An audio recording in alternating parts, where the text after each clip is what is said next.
Have you ever come across tales of mysterious islands and hidden treasures? Do you believe they're true? If you're a big fan of the popular fantasy series Pirates of the Caribbean, you might be imagining thrilling adventures to discover a treasure trove and become incredibly wealthy. Off the rugged southeast shore of Nova Scotia, there's a small question mark-shaped island known as Oak Island.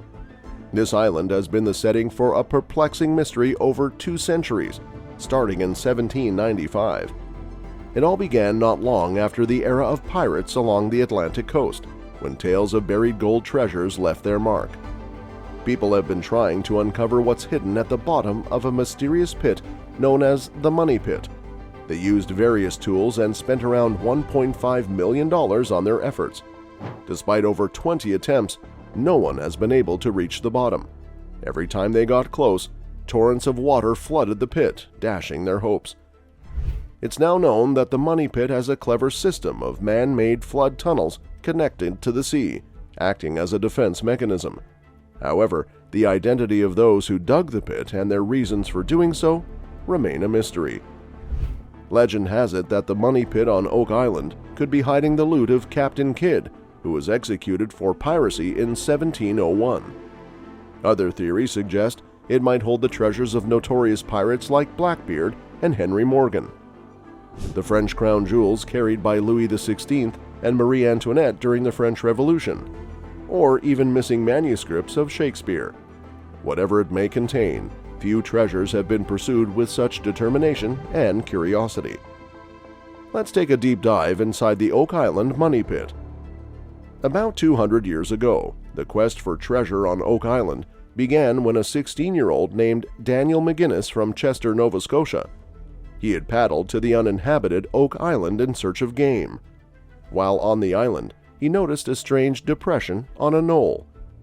Above this depression, there was an old ship's block and tackle hanging from a sawed-off tree limb. McGinnis knew of the legends surrounding buried treasure in the nearby port of La Have, once frequented by pirates preying on New England ships.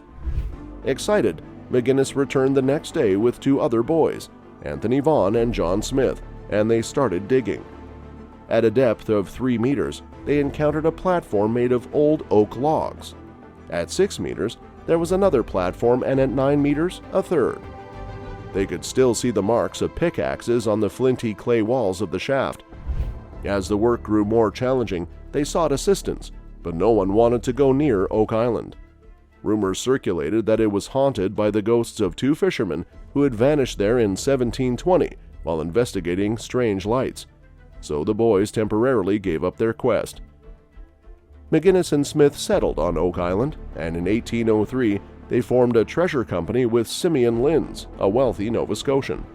They continued digging and uncovered layers of coconut fiber, charcoal, ship's putty, and a stone with strange symbols. At a depth of 28 meters, they struck what they believed to be a treasure chest. However, the next morning, they were shocked to find 18 meters of water in the pit. Despite weeks of trying to bail it out, the water level remained constant. It was assumed to be from an underground freshwater spring. The following year, hired miners dug 33 meters down beside the Money Pit and began tunneling toward it. When they were just 1 meter away, a massive rush of water inundated the shaft, forcing them to scramble for safety as it filled to the same depth as the Money Pit. At a depth of 30 meters, a horse-driven pod auger pierced through various layers, including spruce, oak, metal pieces, and clay. This suggested the possibility of a vault containing 2 chests stacked with treasure, such as gold coins or jewels. The auger even brought up 3 links of a gold chain. In 1850, a second 34-meter shaft was dug, but it also flooded with salt water. This discovery led to the realization that the water levels in the pits rose and fell with the tide. This reminded Anthony Vaughan of seeing water rushing down the beach at Smith's Cove, about 158 meters from the Money Pit, during low tide. The treasure hunters searched the beach for hidden access to the sea and found tons of coconut fiber and eel grass beneath the sand. This extended over a wide stone floor, measuring 47 meters across from high tide to low tide. Further excavation revealed 5 rock-walled box drains that slanted from the sea and descended 21 meters straight down, all converging on a line aimed at the money pit. The beach essentially acted like a massive sponge, absorbing tidal water and channeling it into a conduit. This conduit ran straight down 21 meters and then sloped back towards the money pit, filled with loose rocks to prevent erosion. This ingenious system was clearly not a natural occurrence, but the work of a brilliant mind. As the diggers reached the treasure at 30 meters, they unknowingly reduced the pressure on the earth, blocking the conduit's entrance. Despite challenges, the Truro crew attempted to build a cofferdam to block the sea, but it was destroyed. They then dug 36 meters down and tunneled beneath the money pit. However, during their dinner break, the pit's bottom collapsed into the tunnel, revealing a mysterious empty space below. On the other hand, the Truro Syndicate's losses amounted to $40,000, but their discoveries generated widespread interest in Oak Island. Subsequent expeditions faced misfortune, with one ending due to a deadly steam pump explosion. In 1893, nearly a century after the initial dig, another syndicate led by Frederick Blair, a Nova Scotia businessman, took on the challenge. Blair and his partners turned to core drilling and reached a depth of 47 meters, the deepest yet.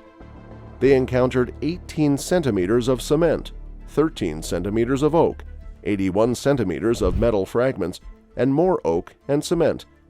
Finally, at a depth of 51 meters, their drill struck impenetrable iron.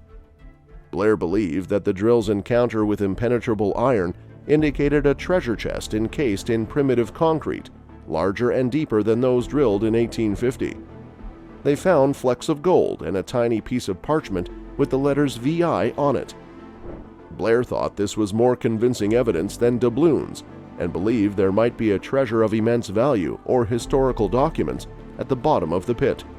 However, the syndicate, after spending over $100,000, folded without discovering the truth. Blair continued his quest, securing treasure trove rights to the island for 40 years and offering leases to share in potential discoveries.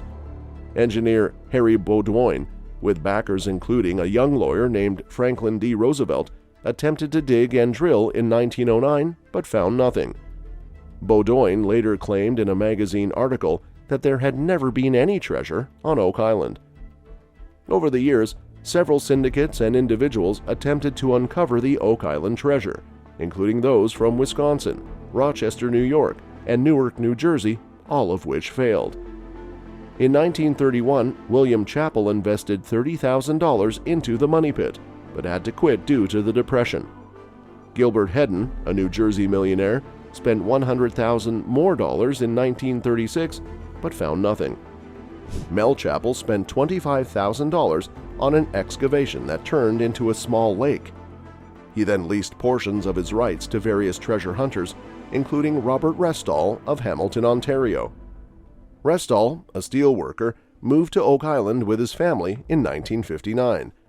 They lived in a cabin beside the money pit and attempted multiple excavations, including clearing a 47-meter shaft from the 1930s and adding 8 holes, each 8 meters deep, in an effort to intercept the flood tunnels that had foiled previous searches.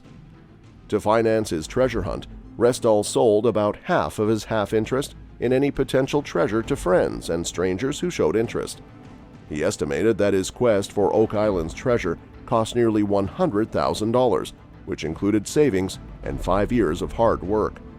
However, his discoveries so far were limited to an olive-colored stone with the date 1704 and a deep respect for the clever design of the money pit. Many have pondered whether there is indeed a treasure buried at the pit's bottom, and as petroleum engineer George Green stated in 1955, someone went to great lengths to bury something there, suggesting it must have been exceptionally valuable. And there you have it. And don't forget to give this video a thumbs up and subscribe to our channel. So, what do you think lies at the bottom of the money pit? And why has it remained hidden for centuries? Share your theories in the comments below.